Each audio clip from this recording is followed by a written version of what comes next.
Hello friends, and welcome back to the Mothership. Today we are deep frying up some alligator tail. Let's get started. Alright, let's get these gators out and see what we're working with. Now with these alligator tenderloins, we just want to cut them into about inch by inch cubes.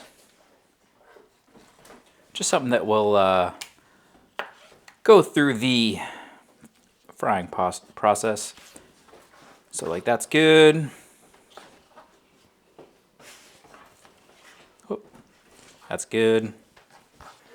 Now what we need to do is take all these pieces of the tail, toss it into a bowl. Now my goal here is to get all of our little gator tail into some potato starch.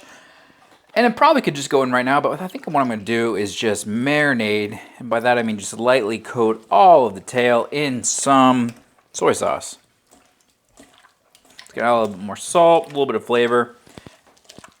And I'm not actually going to leave it in there much longer than that, a couple seconds. But that's going to be kind of my binder. And then they're going to go directly in the cornstarch, coat everything down, and then put it onto a wire rack where it's going to rest before it goes into the fry oil.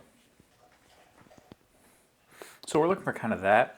Honestly, it's not going to be super coated. It's not going to be the same type of coat that you have on like, you know, your fried chicken if you're doing like a KFC type of rub. It's going to be pretty light.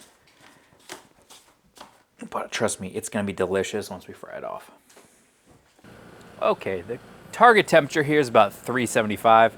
It's about 400, a little bit over it. But you know, when we put these in, the temperature is going to drop. So we're just going to start putting in some of these pieces.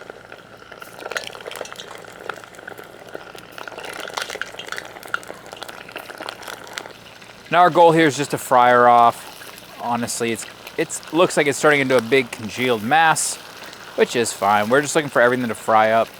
So we have a good color on it right there. That's already looking like a good color. I'm just gonna pull them off when they have that nice color right here, right there. That looks great. So I'm gonna pull this one off and just keep looking at them as they are frying up and pull them off accordingly. All right, guys. So I will be honest. I have had alligator tail deep fried down south many times, but we were down there last fall and we went to a Florida State game and we watched the gators get destroyed. So I decided I need to do some deep fried gator. So what we have here are some deep fried gator tails. These are Karaage style, which if you've seen one of my other videos, it's one of the best ways to deep fry stuff. And what I want to do is have it in a little bit of garlic aioli and see how we did here. Deep frying, guys, we did about 375 for about, I don't know, 6-7 minutes.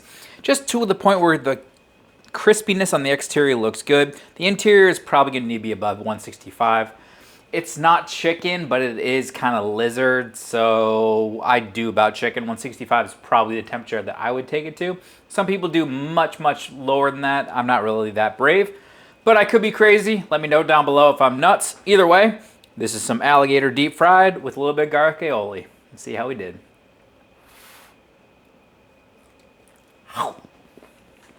It is somewhere between chicken and fish. That's the only way to describe it, guys.